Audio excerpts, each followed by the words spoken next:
Dear students, मैं आपका teacher नवीन Yadav, lecturer political science, आपको राजनीति विज्ञान पढ़ा रहा हूँ। आज का अपना टॉपिक है संसद का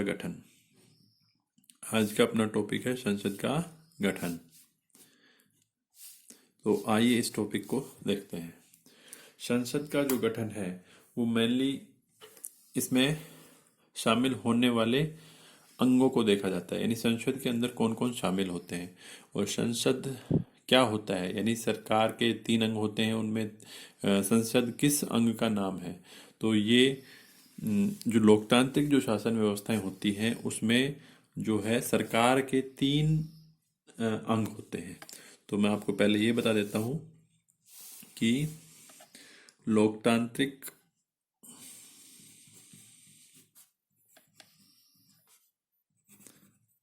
लोकतांत्रिक शासन में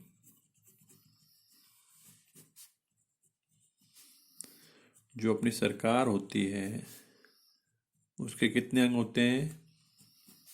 3 अंग होते हैं। ठीक है, अब वो कौन कौन से अंग होते हैं? एक तो होता है व्यवस्थापिका।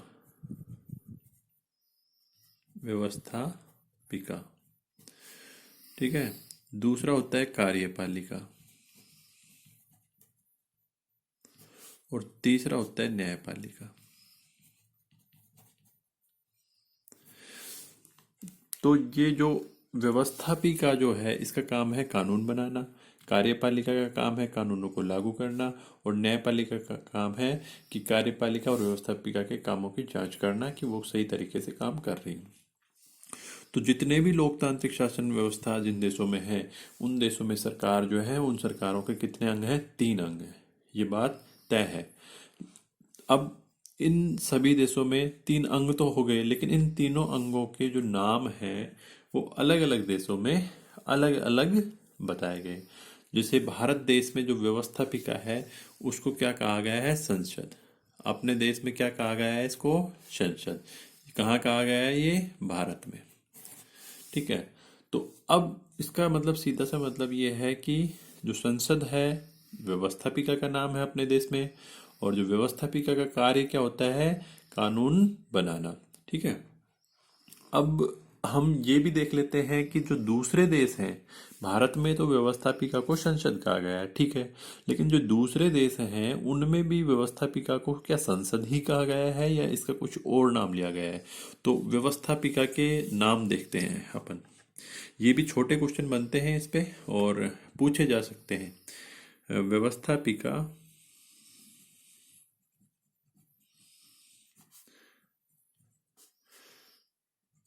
के विभिन्न देशों में नाम, यानी व्यवस्थापिका के विभिन्न देशों में क्या क्या नाम प्रचलित है।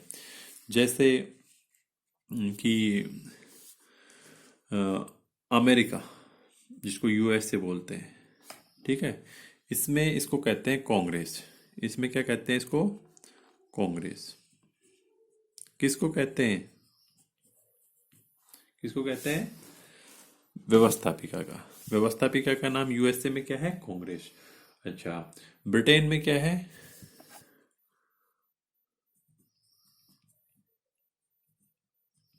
ब्रिटेन में है पार्लियामेंट। ठीक है, और जर्मनी में क्या है? जर्मनी में है बुंडेस टांग।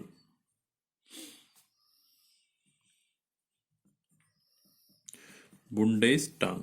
बुंडेस टांग। तो ये इसके नाम हैं अलग अलग देशों में। जापान में क्या कहते हैं इसको? डायट।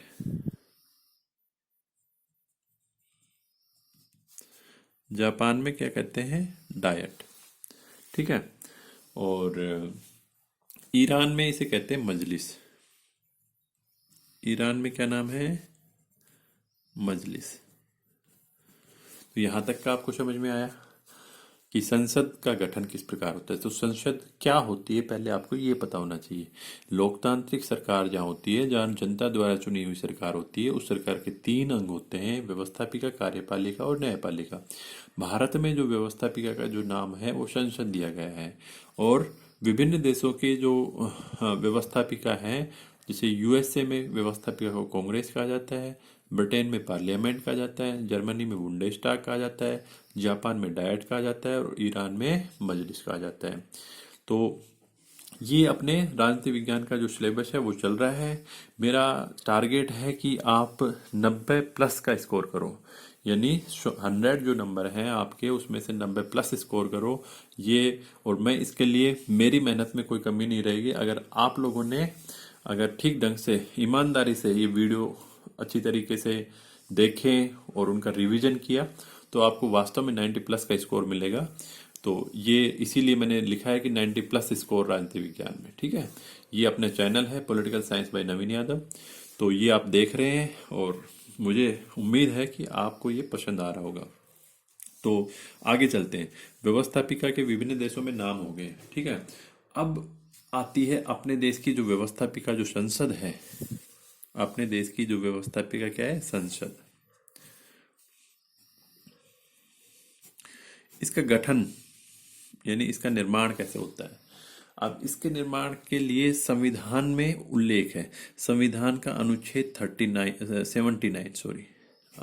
79 में इसके गठन के बारे में बताया गया है।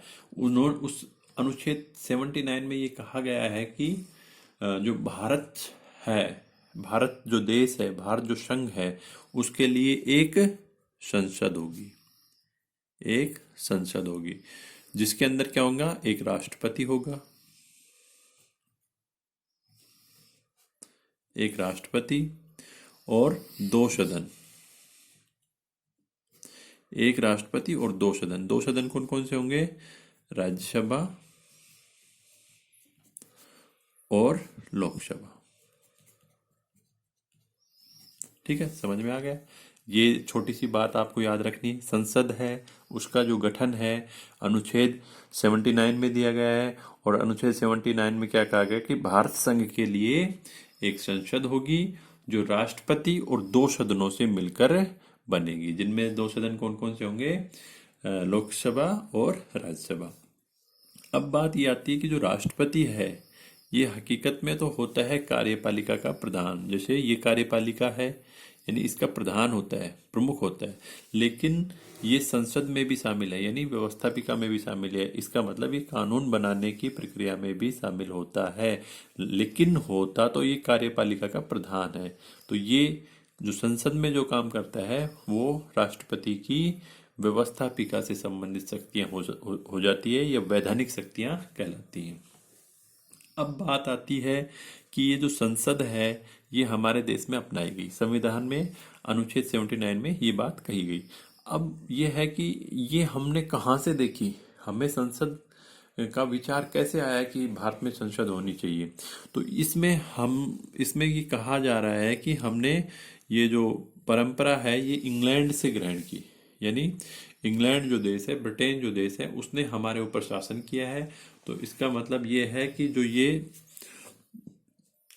जो संसद है वो ब्रिटिश शासन की देन मानते हैं। क्या मानते हैं? ब्रिटिश शासन की देन।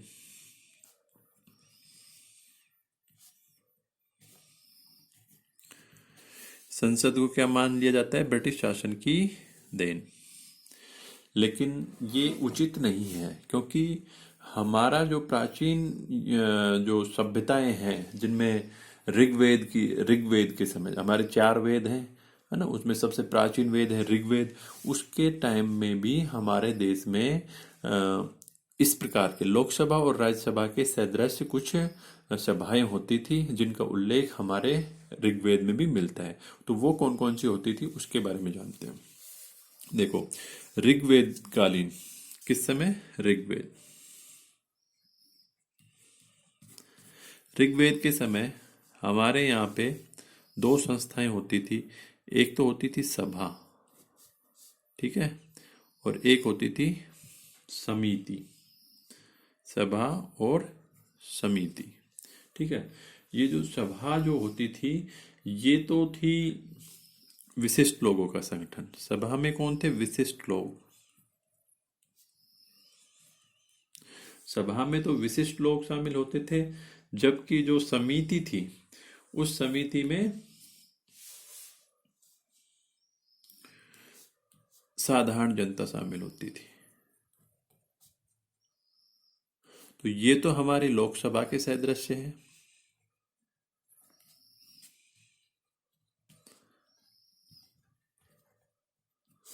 और ये राज्यसभा के। तो ये कहना कि लोकसभा और राज्यसभा ब्रिटिश शासन की देन है, ये उपयुक्त नहीं है, क्योंकि ऋग्वेद काल में भी हमारे पास सभा और समिति नाम की दो संस्थाएं थी, जो आधुनिक राज्यसभा के समान सभा थी, और समिति किसके समान थी? लोकसभा के सदस्य थी। तो ये संसद के बारे में एक सामान्य परिचय आपको दिया है मैंने। अब आगे पढ़ते हैं संसद की पृष्ठभूमि।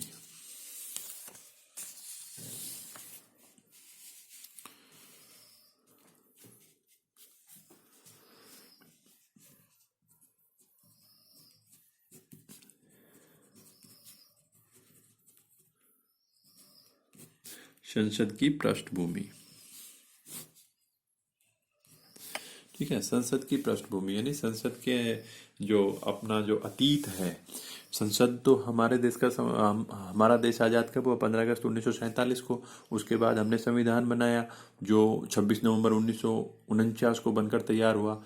तो उस संविधान में संसद का प्रावधान किया गया। लेकिन क्या उससे पहले भी संसद के बारे में कुछ कामकाज शुरू हो चुका था? तो उसके बारे में जानते हैं। तो सीधी सी बात है, 15 अगस्त 1947, 15 अगस्त 1947 देश आज़ाद हुआ। इससे पहले शासन किसके हाथ में था? इससे पहले शासन किसके हाथ में था? अंग्रेजों के में। शासन किसके द्वारा किया जा रहा था? अंग्रेजों द्वारा, ठीक है। अंग्रेजों ने अपने शासन के दौरान कानून तो बनाए होंगे, और कानून बनाने वाली संस्था कौन होती है? व्यवस्थापिका। तो अंग्रेजों ने, जैसे कि 1947 के बाद तो हमने क्या लिख दिया? हम आज़ाद हो गए। आज़ाद हुए, हमने क्या लिख दिया? संविधान लिख दिया, और संविधान में प्रावधान लिख दिए। लेकिन अंग्रेजों के समय देश चल रहा था, लेकिन जैसा संविधान हमने बाद में लिखा, एक बहुत बड़ा संविधान, वैसा इन्होंने कोई संविधान नहीं बना रखा था। इन्होंने सिर्फ समय समय पर कुछ एक एक्ट जारी करते थे, है ना, जिनको अलग अलग नामों से जाना जाता है। स्टार्टिंग होती है 1833 का चार्टर एक्ट। इसको अधिनियम बोलते हैं, इंग्लिश में एक्ट बोलते हैं, हिंदी में अधिनियम बोलते हैं। यहां से स्टार्ट होकर और कहां तक जाता है? 1935 का भारत शासन अधिनियम।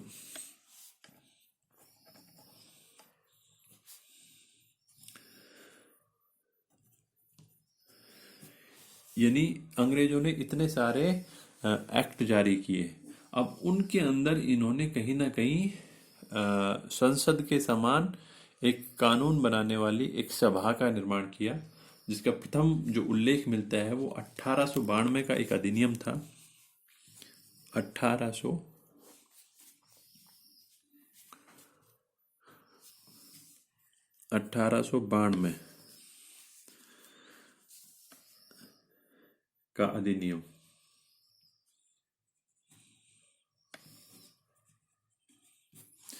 इस अधिनियम में जो गवर्नर जनरल होता था, जो जो हमारा यहाँ का सबसे बड़ा शासन करने वाला अधिकारी जो होता था, गवर्नर जनरल,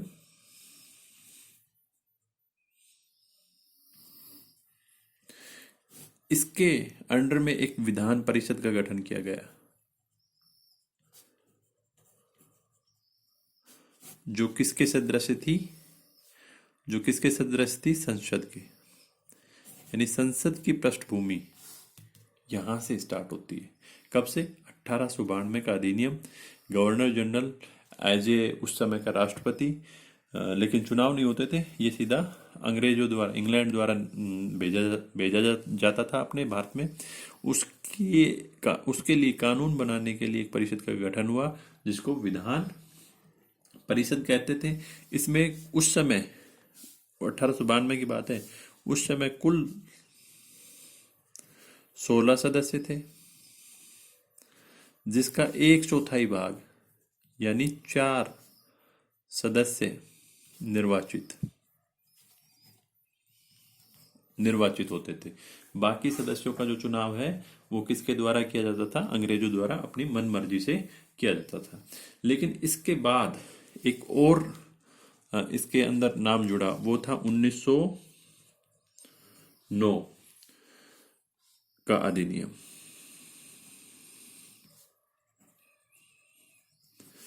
इस अधिनियम में जो इस 16 सदस्य थे विधान परिषद के, तो इनकी संख्या बढ़ा के 60 कर दी। तो इसकी एक तो बात यह है कि विधान परिषद की सदस्य संख्या 16 से बढ़ाकर कितनी कर दी? 60 की गई। ठीक है। और इसके कुछ अधिकार जो थे उन अधिकारों में भी वृद्धि कर दी गई। लेकिन इसकी कमी क्या थी? 1909 के अधिनियम की सबसे बड़ी जो कमी थी वो थी सांप्रदायिक निर्वाचन प्रणाली। सांप्रदायिक निर्वाचन प्रणाली, यानी इस प्रणाली के द्वारा इन्होंने भारत के लोगों को जो एकता बनी हुई थी उसको खंडित कर दिया। भारत की एकता को खंडित किया इन्होंने।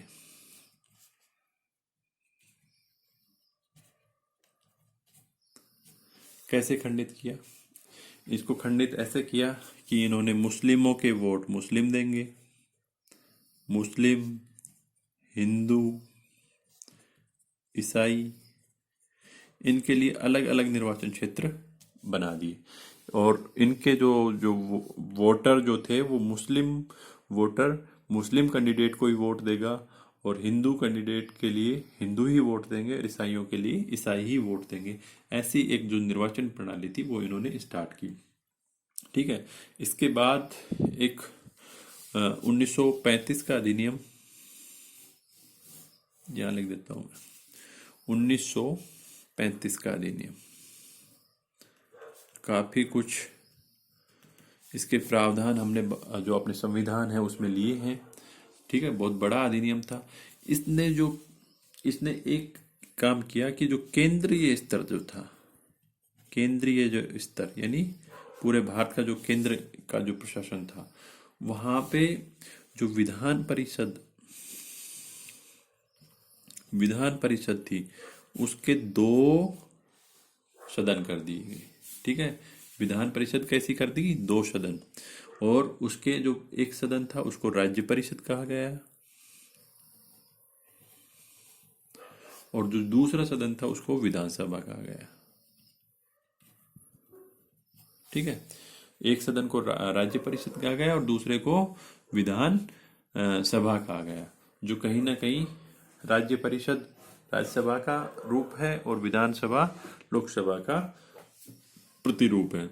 अब इसमें भी समस्या ये थी, ठीक है, कुछ अधिकारों को बढ़ाया विधान परिषद के, लेकिन इसमें ये था जो मतदान जो होता था इस जो विधान परिषद का जो चुनाव जो होता था, गठन जो होता था, वो सभी मतदाताओं से इसके लिए वोट नहीं लिए जाते थे, बल्कि कुछ इसके लिए कंडीशन निर्धारित कर दी गई थी, जैसे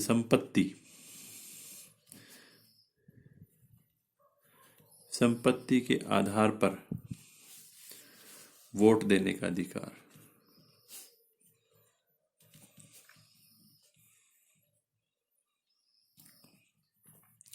संपत्ति के आधार पर वोट देने का अधिकार मिला, यानी जिसके पास 10 लाख की संपत्ति है वो ही वोट दे सकता है ना। और जो सांप्रदायिक जो व्यवस्था थी उसको और ज्यादा बढ़ा दिया गया। तो ये जो इसमें इस समय विधान परिषद में केवल 15% भारतीय ही वोट देने के लायक थे। 15% भारतीय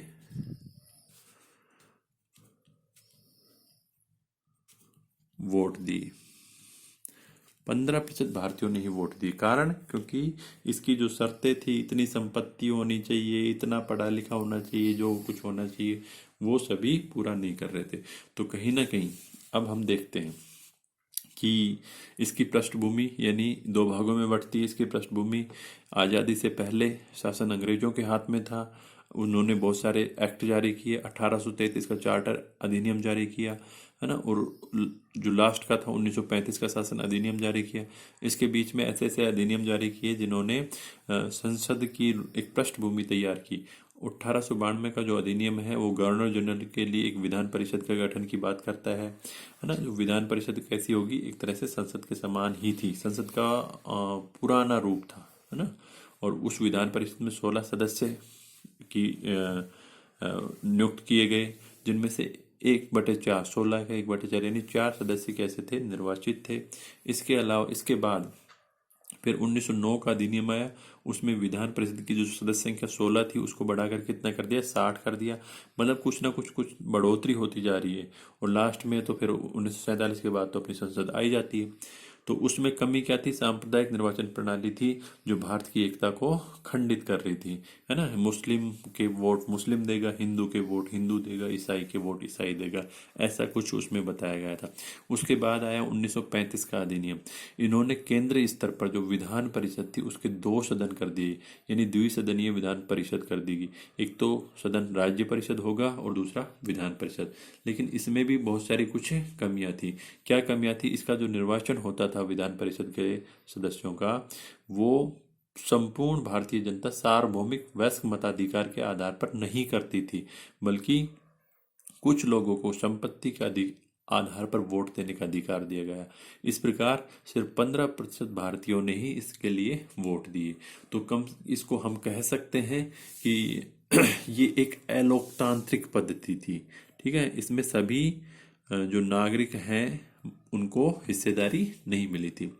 अब देखते हैं इन अलोकतांत्रिक जो तत्व हैं उनको हटाकर हमने 1947 के बाद जो अपना संविधान बना उसके अंदर हमने जो संसद का गठन किया, इन सब बातों को हटा दिया। यानी हमने संपत्ति के आधार पर वोट देने का जो अधिकार था उसको हटा दिया।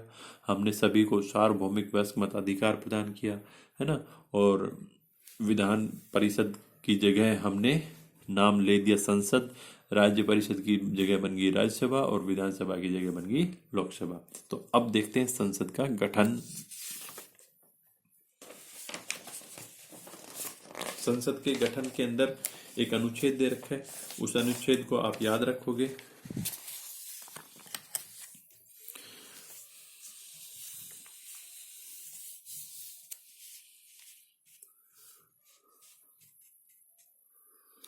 संसद का गठन,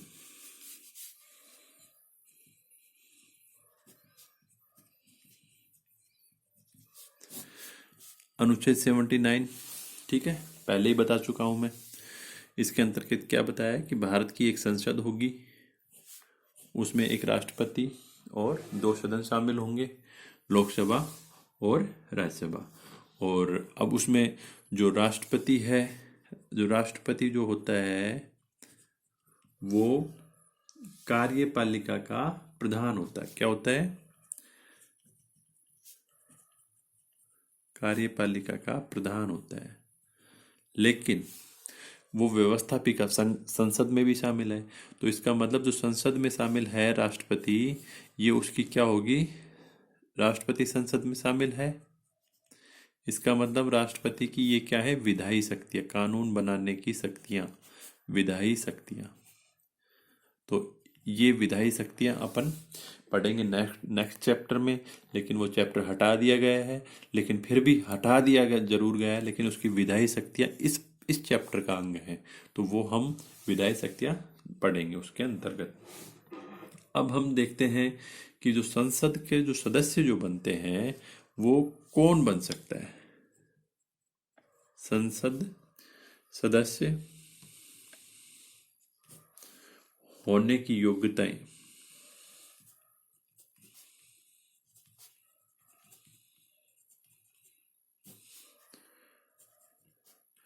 एवं निर्योग्यताएं।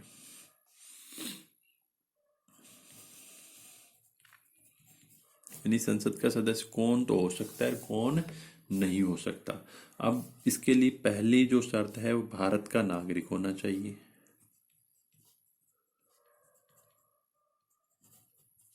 अब देखो कई देशों में तो इसमें भी एक और उल्लेख मिलता है। एक तो नागरिक होना और एक जन्मजात नागरिक होना, दो चीजें होती है। यानी एक तो बाद में नागरिक बन गया, कोई भी दूसरे देश से आया, 5 साल यहाँ रहा, उसके बाद उसने नागरिकता प्राप्त कर ली, आधार कार्ड बनवा लिया, वोटिंग कार्ड बनवा लिया।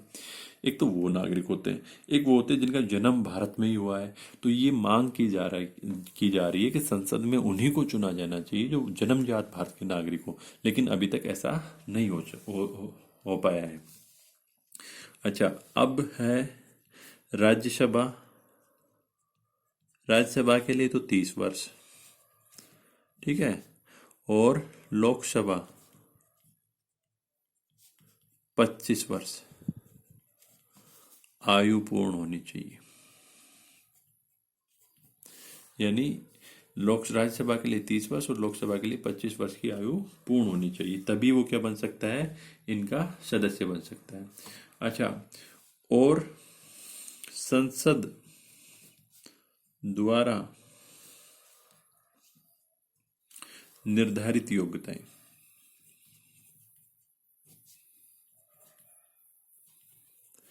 यानी संसद टाइम टाइम पे योग्यताएं निर्धारित करेगी। उन योग्यताओं को पूरा जो व्यक्ति करेगा उसी को संसद का सदस्य बनाया जा सकता है, ठीक है। एक पागल व दिवालिया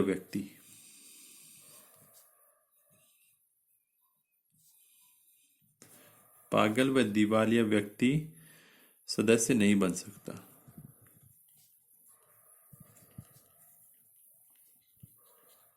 ठीक है। पागल व्यक्ति सदस्य नहीं बन सकता। क्यों नहीं बन सकता, इसके पीछे कुछ कारण भी है। क्योंकि जो पागल व्यक्ति होगा वो अपने दिमाग से तो काम करेगा नहीं, है ना। तो कहीं ना कहीं वो अव्यवस्था ही फैलाएगा। और दिवालिया व्यक्ति वो होता है जो बहुत ज्यादा कर्जदार हो जाता है और जिससे कर्ज नहीं चुकाया जाता, दूसरे के कर्ज में दबा रहता है, दूसरे के हिसाब से फैसले लेता है, अपने कोई फैसले नहीं लेता। तो ऐसे सदस्यों को इसका मतलब ऐसे लोगों को संसद का सदस्य नहीं बनाया जाएगा। अब इसके बाद एक बात और दी गई है, संसद के जो दो सदन होते हैं उन दोनों का एक साथ सदस्य नहीं होगा। दो सदन है ना, लोकसभा राज्यसभा, उन दोनों का एक साथ सदस्य नहीं होगा। दोनों सदनों का एक साथ सदस्य नहीं होगा, ठीक है। कोई व्यक्ति दोनों सदनों में एक साथ सदस्य नहीं हो सकता। हाँ, ये हो सकता है कि जो लोकसभा है उसका जो चुनाव होता है वो 2 स्थानों से लड़ सकता है ना। लोकसभा, या आगे मैं लोकसभा को LS लिखूंगा, याद रखना। लोकसभा मतलब LS, लोकसभा।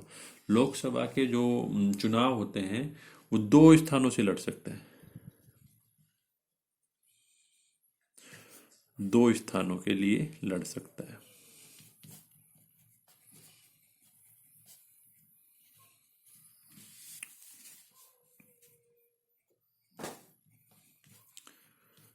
ठीक है, लोकसभा का जो चुनाव है वो 2 स्थानों के लड़ सकता है, लेकिन जीतने के बाद एक, अगर दोनों पे जीत जाता है तो एक सीट उसको खाली करनी पड़ेगी और 1 महीने के अंदर खाली करनी पड़ेगी, है ना। जैसे अपने जो नरेंद्र मोदी हैं,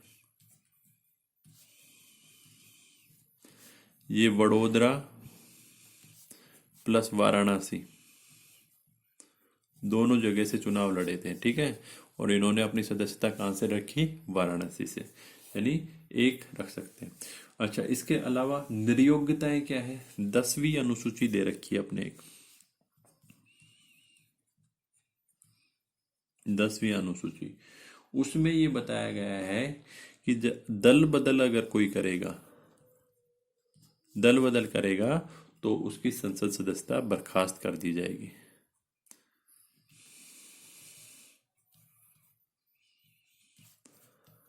संसद सदस्यता क्या कर दी जाएगी, बर्खास्त। दल बदल क्या होता है ये भी सुन लो। दल बदल का मतलब होता है कि चुनाव लड़ा उसने, जैसे एक पार्टी जैसे कांग्रेस से लड़ा और बाद में वो शामिल हो गया बीजेपी में, तो ये दल बदल कहलाएगा और उसकी जो सदस्यता है वो क्या कर दी जाएगी, बर्खास्त कर दी जाएगी।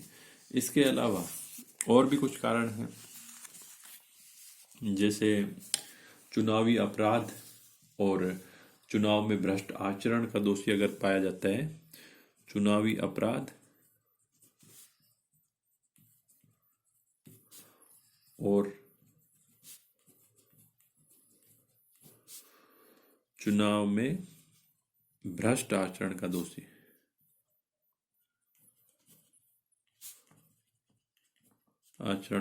अगर पाया जाता है तो क्या हो जाएगा, सदस्यता बर्खास्त। उसकी सदस्यता भी क्या हो जाएगी, बर्खास्त। अब नेक्स्ट टॉपिक आता है शपथ, कि ठीक है संसद सदस्य बन गए, शपथ कौन दिलाएगा। शपथ या तो राष्ट्रपति दिलाएगा, ठीक है, या राष्ट्रपति द्वारा नियुक्त कोई भी व्यक्ति।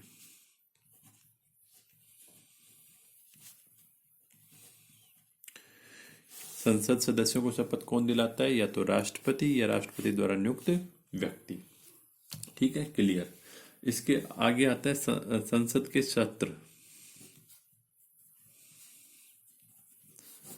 ठीक है, इसको अधिवेशन भी बोलते हैं, सत्र भी बोलते हैं, सेशन इंग्लिश में बोलते हैं।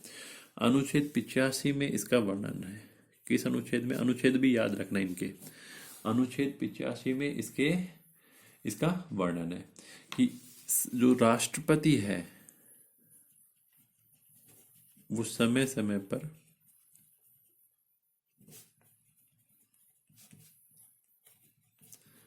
संसद के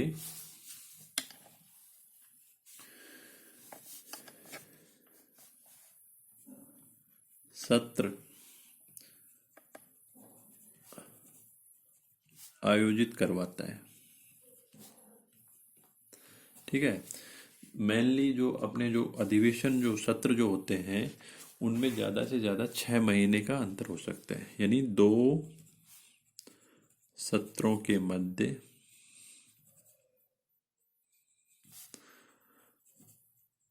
अधिकतम 6 माह का अंतर हो सकता है। ठीक है, अच्छा ये बात पूछी जाती है। इसके अलावा जो संसद के जो सत्र होते हैं वो मेनली 3 सत्र होते हैं संसद के। एक साल के अंदर जो सत्र होते हैं वो कितने होते हैं, प्रतिवर्ष कितने होते हैं,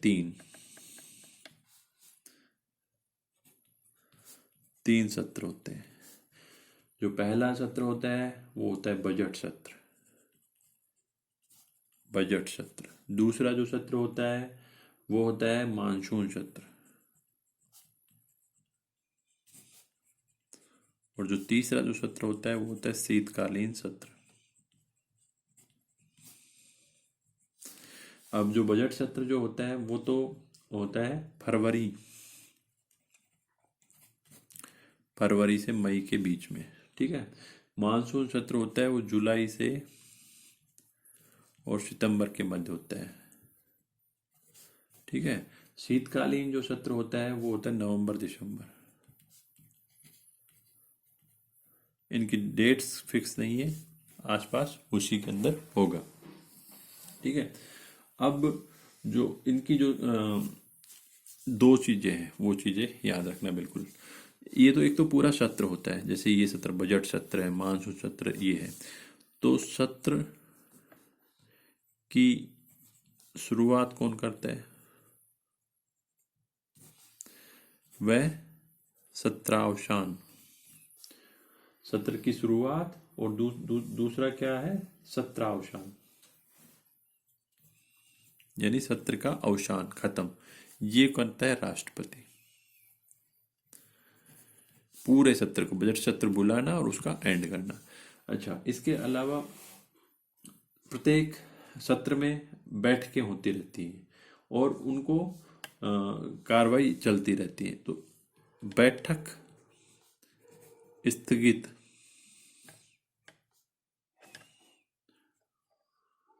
बैठक को स्थगित करने का अधिकार किसको है? पीठासीन अधिकारी। भाई इसको एक बार समझ लेना आप।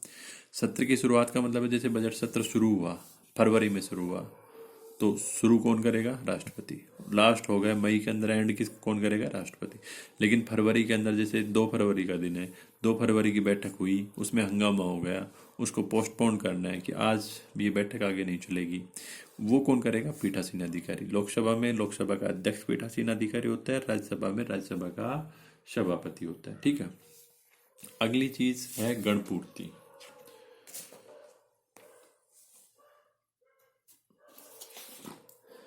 अब ये गणपूर्ति क्या होती है, इसको भी देखो।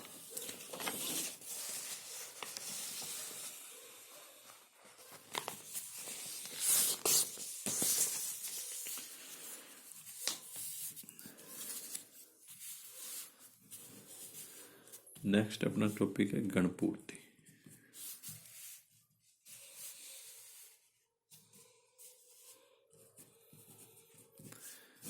ठीक है। गणपूर्ति का मतलब वो कम से कम संख्या जितनी उतनी तो लोकसभा या राज्यसभा में होनी चाहिए, वरना कानून बनाने का जो सत्र है वो नहीं चलेगा।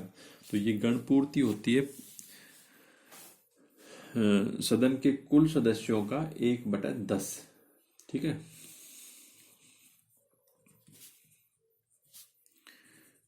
कुल सदस्यों का,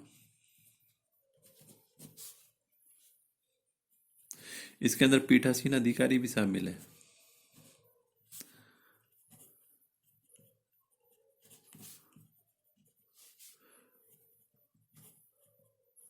इसके अंदर पीठासीन अधिकारी भी क्या है? शामिल है, का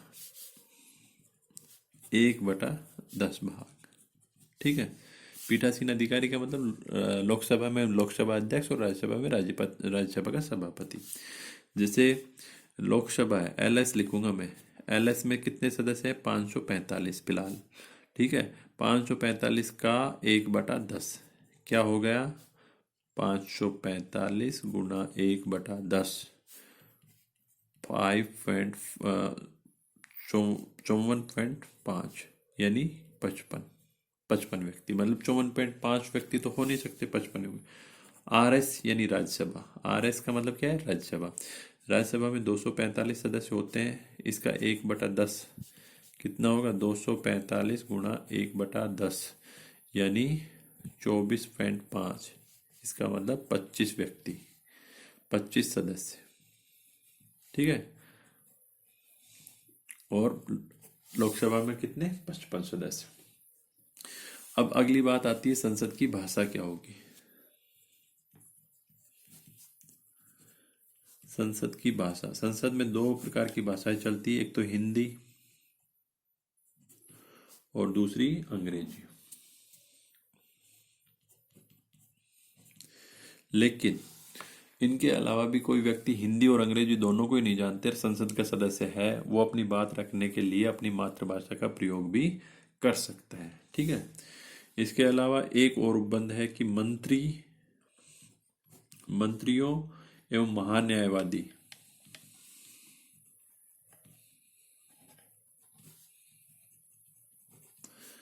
कि संसद में कुछ अधिकार हैं, क्या है वो जान लो।